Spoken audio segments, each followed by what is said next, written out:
1954년 5월 25일로 갑니다. 어떤 얘기 해주시겠습니까? 네, 1954년 5월 25일은 전설적인 종군 사진작가 로버트 카파가 사망한 날입니다.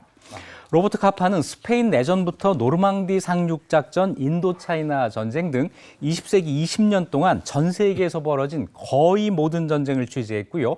20세기 최고의 저널리스트, 사진작가로 평가를 받습니다. 가장 치열했던 전쟁터에 최전선에 있던 그는 마지막까지도 전쟁터에서 카메라를 든 채 사망했습니다. 네, 카메라로 전쟁의 참상을 전 세계에 알린 정말 전설적인 종군기자죠. 네. 그렇죠. 그냥 사진 기자도 아닌 종군 사진가로 네. 활동한다는 건 정말 목숨 내놓고 하는 일이거든요. 카파는 어떻게 처음 그 사진의 길에 뛰어들게 됐을까요? 네, 로버트 카파의 본명은 앙드레 프리드먼으로 1913년 헝가리 부다페스트의 유대인 가정에서 태어났습니다. 1931년 반유대주의의 정치적 박해를 피해서 독일로 건너간 그는 암실의 조수로 사진 일을 시작을 합니다. 러시아 혁명가 레온 트로츠키의 연설 장면을 찍으면서 실력을 인정받았고 보도 사진에 입문을 했습니다. 나치 집권 후에는 프랑스 파리로 피신해서 프리랜서 사진 기자가 됐습니다. 네, 이 로버트 카퍼가 이 사진 시장이 굉장히 치열하다 보니까 거기서 어떤 묘책을 썼다면서요? 네, 앙드레 프리드먼이라는 이름으로 활동을 하죠. 파리에서 동료 기자였던 게르다 타로를 만나서 사랑을 빠지는데요. 그녀는 다소 방탕하고 자기 관리가 부족했던 프리드먼을 옆에서 도와주는 충실한 조력자가 됩니다. 무명 사진작가로 힘들게 살던 중에 타로가 아이디어 하나를 떠올리는데요. 앙드레 프리드먼이 아닌 로버트 카파라는 가상의 인물 한 명을 만들었고 카파를 미국의 잘 나가는 유명 사진가로 소개하고 자신들은 그의 조수라고 속인 거예요. 그리고 카파의 이름으로 작품을 내게 되는데 그래서 카파 초창기 사진에는 타로의 사진도 다수 포함되어 있었습니다. 어쨌든 이들의 전략이 먹혀들었고 두 사람은 시장에서 큰 성공을 거두었습니다. 네. 여기는 이제 나에게 영향을 끼치는 사람이 꼭 나와요. 네. 근데 여기서도 보니까 댄 게르다 타로? 타로. 예. 네네네. 타로의 힘이 컸는데 언제부터 종군 기자로 활약한 거예요? 네, 1936년에 스페인에서 내전이 발발합니다. 두 사람은 스페인으로 갔고 거기서 한 병사가 머리에 총탄을 맞고 쓰러지는 그 순간을 포착한 사진, 어느 공화파 병사의 죽음이라는 사진으로 전 세계의 이름을 알리게 됩니다.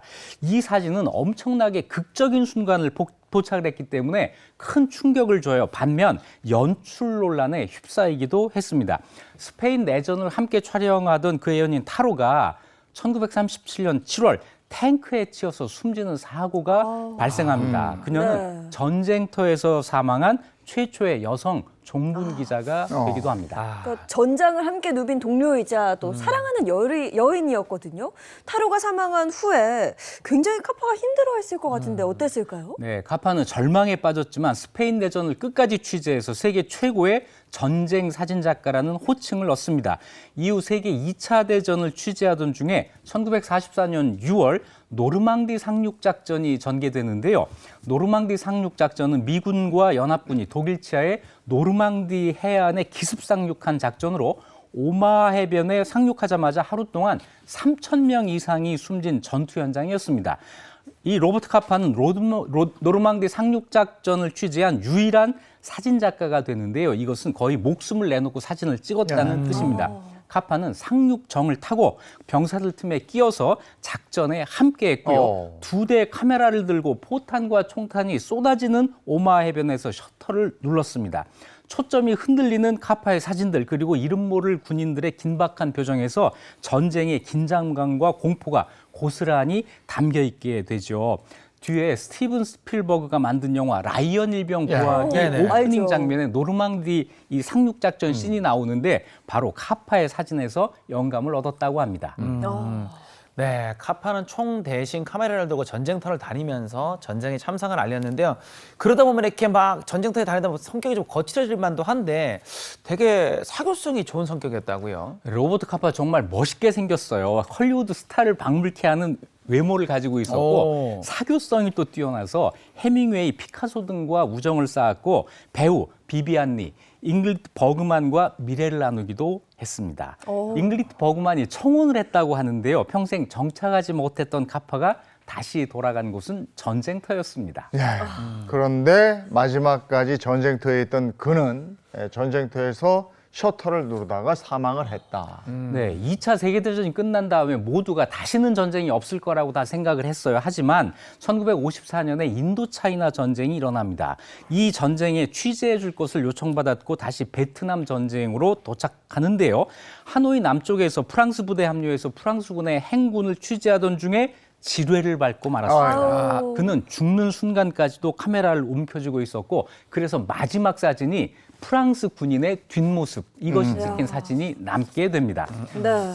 당신의 사진이 만족스럽지 않다면 그것은 충분히 가까이 가지 않았기 때문이다.